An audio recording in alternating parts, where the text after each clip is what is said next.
Are we live? Yes, I think we are live. Okay. Yeah, excellent. Never sure on this. It's never. It doesn't come up with me. It says, oh, I suppose it does in the top left corner. It says live. It does. I'll let it off. Yeah. Yeah, we are definitely live. That's good. Shall we start? Let's start. You're just ominously leaning forwards. Oh, I was trying to pull the wire from my headphones. I see. Giant headphones. They are. They look like you. Yeah, they look like they're way too big for your head. But they're all right. They're nice and comfortable. They're just huge because my Beats are out of battery, so I'm on the wired ones. Yeah, you're a disgrace. These are good headphones. Yeah, I mean they look comfy. And they got lights, so that's what really counts. This is Davina. You are live on Channel 4. Please do not swear. Exactly, Emily. We never swear. We never swear. Of course we don't. So what we're here to talk about? We're here to talk about this. Oh, you're doing the thing again. You're doing the thing. Although like, you can only see half of what I'm actually pointing to because I disappear over here. Oh, okay. Yeah. Like I'm reaching into your sphere. Your inner soul. Good evening, Daniel. Good evening. I'm not talking to you, Dan, by the way. I'm talking to... Oh, rude. Yeah, sorry. So, we're here to talk about Hagrid's Magical Creatures Motorbike Adventure, which, as you can see from the title below me, is extremely long and only just about fits on one line. I mean, it fits with the typical ride titles we've seen in recent years. Yeah. Long and pretty awful. Yes, exactly. So I'm just reading comments. So there's a few people here. This evening. Welcome, everyone. Yeah, we're here to talk about the ride and also about the event that we were at last night. So should we talk about that first? Yeah. So we were lucky enough to be invited to an event last night just next to King's Cross Station, which is fitting. Appropriate, yeah. Very appropriate. Where we got to hear first details even before America. Can you imagine that? Even before America. When it happened, we were there. And we got to hear details about this Hagrid's Magical Creatures Motorbike Adventure attraction. And we were really excited to tell all of you guys. And then we were told that we couldn't until 12:30 today. I suppose at least it was only like however many hours that would be, 18 hours, something like that. Yeah, it wasn't too bad. It wasn't too bad. But I mean, we wrote the content that we wanted to share with you guys last night on the train home, and it was ready. And I was so tempted to press publish, but then I'd probably get in trouble. And so I didn't have any Wi-Fi, so. And I didn't have any Wi-Fi. There is that, yeah. So we got to the event, and they rolled out the. They don't need the magical creatures in the name, Emily. Definitely not. They rolled out free. We had some cocktails, some beer, some champagne. I say I did. Yeah. Ryan was double fisting at one point. Yep, that's what they call it. Double fisting in front of one of the. I can't remember what his job title was. He was quite up at Universal, and I had literally a glass of red wine here. And where's my other hand? A glass of champagne here, and I mean, I was an embarrassment, but there we go. Yeah, especially when you necked it in front of him. Yeah, exactly. I did because I was like, oh no, I feel really bad that I have a glass of red and a champagne. So the only smart thing to do is just neck this red wine, which is what I did.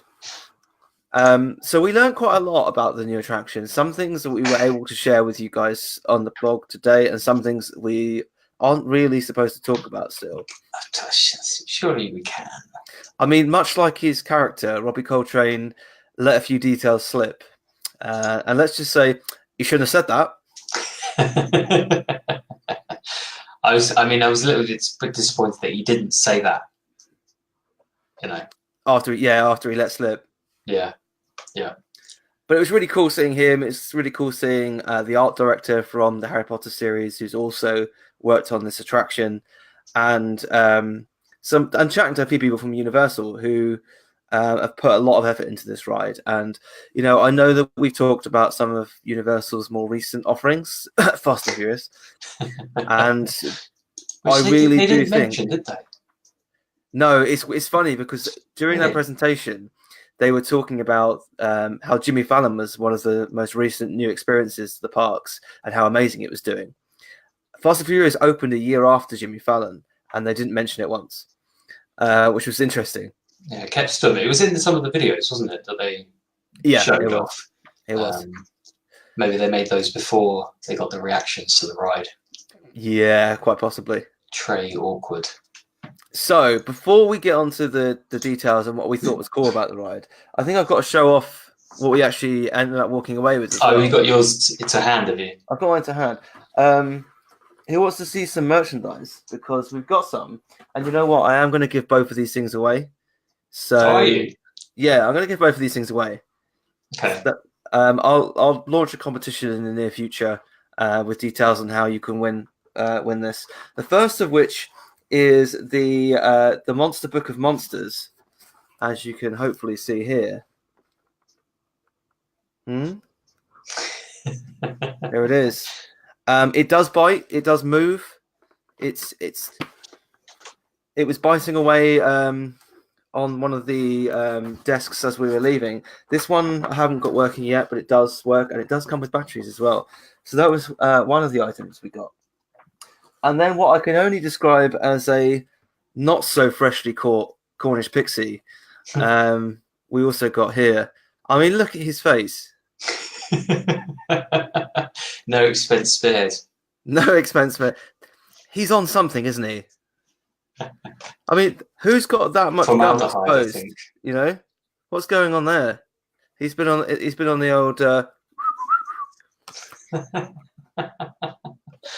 But it's cool. It's cool. It's really cool that we got those things. And as I said, I'll give at least one of those away. I'm not sure if I want to keep this guy.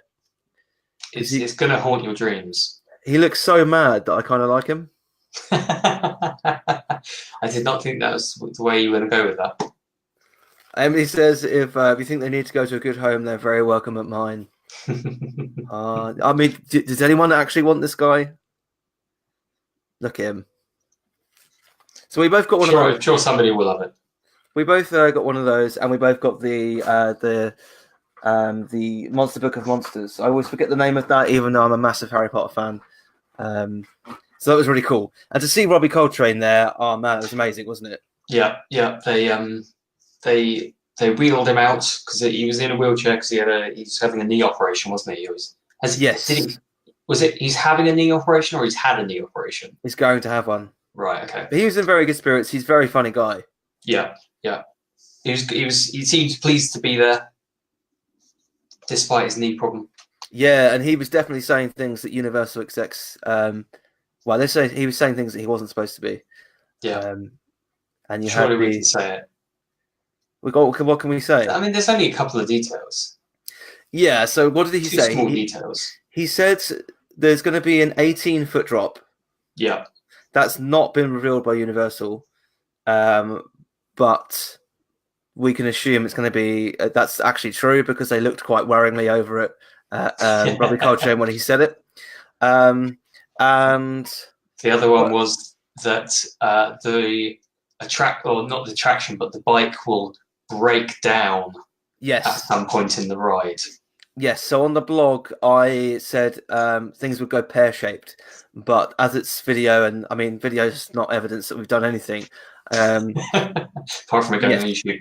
Yes, Robbie Coltrane did say that at some point the ride breaks down. Oh, my hands. You're trying to get your fingers in. Oh, I can't work it out. Breaks down. Got there eventually. Carly, how many people were there? I don't know. Maybe it's got to be between 40 and 50, I'd say. I would say so. And we also bumped into two YouTubers that we really, really admire. Yeah. And Dan was a little bit starstruck. We were talking to the Universal guy, Paul. Yes. And I looked over his shoulder and I just saw one of them in the background. I was like, it's him. Wasn't expecting to see them here.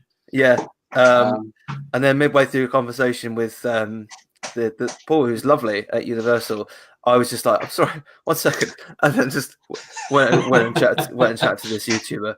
But they were nice guys. So about 40 or 50 people, Carly, were there. So what else did we learn? We learned that the roller coaster is going to go backwards and forwards. Universal. Well, the first big thing, I suppose, is that it's taking place in the Forbidden Forest. Yeah, that was like one of the first things they said, wasn't it? Yeah, which we kind of assumed, but it's nice to have that confirmed. Mm-hmm. Who did we see? We saw 2 of the 3 from Prepare to Try and Retry. Unless you're kind of a video games fan, you probably won't know who they are, but they're relatively big, and they were lovely to talk to. It's taking place in the Forbidden Forest. The roller coaster itself is going to go backwards and forwards. Mm-hmm. They told us that. There's going to be. Now let me see if I can remember this. We're going to encounter Cornish pixies. Yeah. We're going to encounter Fluffy. Now they didn't specifically say in animatronic form, but there's been aerial photos to say that is going to be the case. Yeah, because they showed them all in a promotional video, didn't they? But they were all just CGI'd. Yeah, they weren't actual practical effects. We're going to see Senators as well. Mm-hmm. And there's one more. Am I forgetting one? The mystery item. The mystery item, is that the one I'm forgetting? So probably, yeah. With that, it's basically a creature that exists in the Harry Potter universe but has not been featured in a film. Yeah. So we don't know what that might be. It's not going to be a unicorn. Unicorns could be in it. They didn't say that they weren't, but obviously a unicorn has featured in the movie.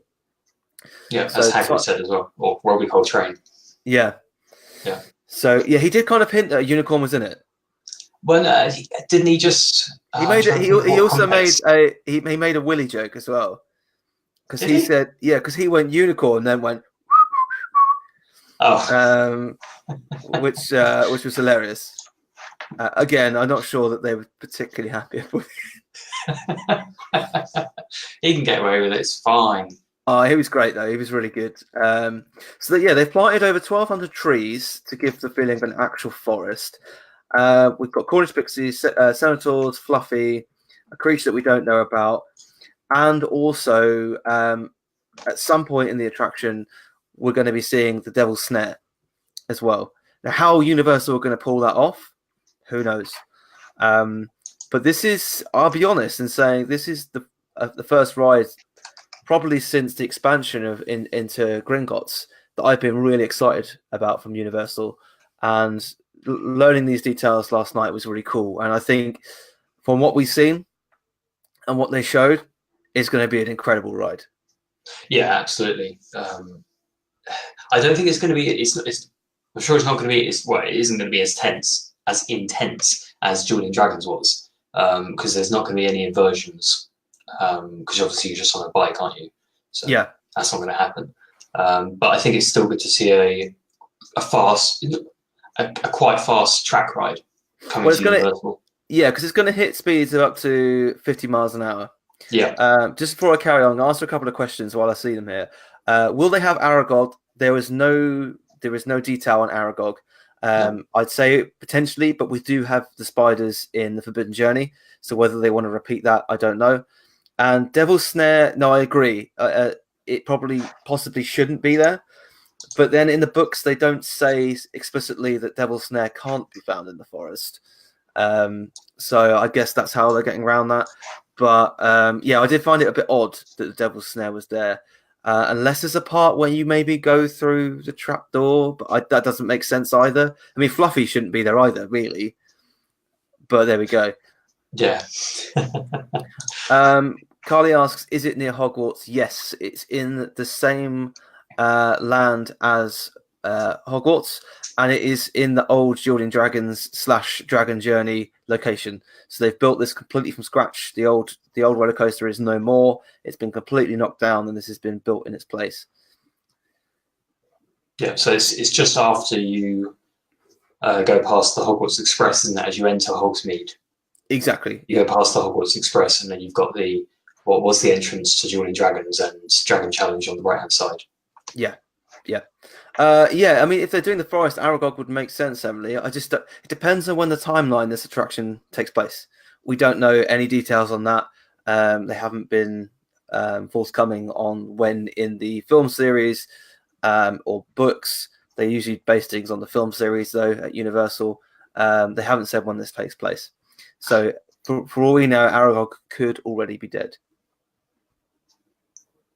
Should we shed a tear? Well, I mean, if you like Aragog, you will. If you like giant spiders. Yeah, I'm like Ron, though. I do not like spiders, especially giant ones. Especially giant ones, yeah. Not the good kind. So we know that the coaster's going to hit speeds of 50 miles an hour. Also, Universal stated, or actually, I should say Universal, Robbie Coltrane stated that Universal have put a lot of work into making the ride feel like you're actually in a motorbike and to feel like you're flying. The ride will differ depending if you're sitting in the driving seat or sidecar. So you're going to want to ride it at least twice. And yeah, they've put a lot of effort into making it feel like you're actually on the bike. Yeah, because it kind of sounded like there's not going to be too many restraints on it, kind of like maybe the Tron ride, where it's just got something on your back, perhaps. Because Robbie sort of said, I don't know how they've made it safe and secure when you're on a motorbike, basically on a ride. And he kind of said about the fact that they angle the track to make it feel like you're turning on a motorbike, but you're not. That's right. Yeah. So it sounds really cool. Emily says, I'll find a plot hole. I did with all the other rides. Yeah. I feel like because they're basing them on the films have a lot of plot holes as well. I think they kind of have a bit more leeway with it. But I don't disagree in that. I think it would be nice if they all fit perfectly with the storyline, but they've kind of gone past that now a little bit, haven't they? Is there anything else we've missed? I mean, we didn't want to go on for too long about one thing. We just wanted to do a short episode. But if anyone has any questions about the attraction or about what happened last night, let us know now. Because I think that's all I wanted to say on Hagrid's Magical Creatures Motorbike Adventure. It's a ridiculous name. I don't think they announced anything else, did they? From memory. They didn't announce anything else to do with any other attractions or any other rides. They kind of weirdly gave a summary of almost like the history of Harry Potter at the parks, which you'd assume most people there would know. And they touched on the fact that they're going to have the new Dark Arts projection show on the Hogwarts Castle. Yes. There was no other details about that, no announcement dates, no launch dates or anything like that, or any kind of footage or anything like that. It was just the promotional image that they've already released. Yeah, exactly. Emily asks, do we get any good food at the party, like any Harry Potter specifics? See, no, there were no Harry Potter specific food or cocktails or anything like that. They did hold it at like a reasonably fancy hotel, so they didn't bring any Potter-themed snacks with them. There were an array of alcoholic beverages that we managed to get for no charge, which was nice of Universal to do for us. But there was nothing Harry Potter themed. No. One waiter kept insisting that we try a sample of whatever he had, but we'd eaten just before arriving. Yeah. But there was no Harry Potter food. Otherwise, we would have tried something. Yeah. We just come from Five Guys, so. Excuse me? Don't make this dodgy, Ryan. Don't do it again. I mean, what did you just say? I was simply asking for you to repeat yourself. I just said we came from Five Guys. Mm-hmm. Yes, there were no Aragog legs or anything like that on offer for us to have a try of. So, I thought we may have had some Harry Potter themed cocktails. Yeah, I thought that at least there'd be some smoking cocktails or something. But still, honestly, the event was amazing. We had a really good time. We certainly didn't expect to see Robbie Coltrane there. In fact, I expected Tom Felton to show up because he was in the promo video that we watched. In his weird shirt. Yeah, his weird shirt that looked like he was wearing boxers, like above his shirt in his trousers. I don't know. It's the weirdest shirt I've ever seen. The weird thing was because the bottom half of his shirt was like a different color, but it was the same color as his jacket, so it was like a weird kind of like U shape going on. Yeah, it was very odd. It's very odd. I still can't quite get over that shirt. The video's on the blog, so if you want to have a look at his lovely shirt, then feel free. I did like a tweet that somebody. I'm trying to find it. Oh, hi, I'm Steven Spielberg. Yeah, it's where you see it, when you realise, you're just like, yes. Yeah, it's exactly. It's almost the same set they've used. Yeah, I mean they could have well have used the ET ride to film that before the forest was finished. Yeah, exactly. He looked like Steven Spielberg in the ET pre-show. He absolutely did. Yeah. I didn't spot it until someone shared it as soon as they 12:30 embargo lifted, and then I was like, oh yeah. But yeah, the event itself, as I said, it was amazing. Hopefully, we didn't embarrass ourselves too much, so we'll get invited to another one. Fingers crossed. Well, yeah, hopefully, yeah, because they said there's going to be a. We're not the same thing. Why are we not allowed to say that? Why are we not allowed to say that? There may be an event in the future that might happen regarding another event at Universal Orlando. I don't know why Ryan's being so cagey. I'm not being cagey. These things are bugged. Mine's in the hallway, so it's fine. Is it, or has it moved? Oh, yeah. Followed you home. So, yeah, that's all we wanted to say on Hagrid's Magical Creatures Motorbike Adventure. So, yeah, what's that going to get abbreviated to? HMCMA? Or just Hagrid's Coaster is what I'm already calling it. I mean, Hagrid's Motorbike Adventure is already shorter. Or just the Hagrid ride. The Hagrid Gonna go ride Hagrid. Oh dear. Now, so you're talking about going, just coming from Five Guys, and now you're talking about riding Hagrid. I mean, I didn't say anything dodgy there, Ryan. It's just your mind that's gone there. So I always get the blame. So yeah, thanks everyone. It was a short video today. We will be back this weekend for our longer weekly live video. We just wanted to share our thoughts on this event because it was a cool thing for us to go to, and we were actually ahead of the embargo for once, which is a rarity indeed. And we don't like sharing stuff unless we either get it first or we have an opinion on it, because you've seen it and read it all before anyway. So for us to actually have a story ready to go for when the embargo lifts was a cool thing for us. Yeah. So yeah, in all honesty, thanks to anyone from Universal who does end up watching this. We appreciate the invite to the event, and we really enjoyed it. So yeah, I'll put details on how to win either the book or the Cornish pixie that looks like he's done a lot of cocaine. Look at those gums. I'll put the details out on Twitter, whether it be some kind of YouTube competition or whatever. I'm not sure yet. But yeah, thanks for watching, guys. And we'll be back over the weekend for our normal live show. So we will most definitely. I'm talking slowly because I'm trying to work out how to end the broadcast. So we will catch you then.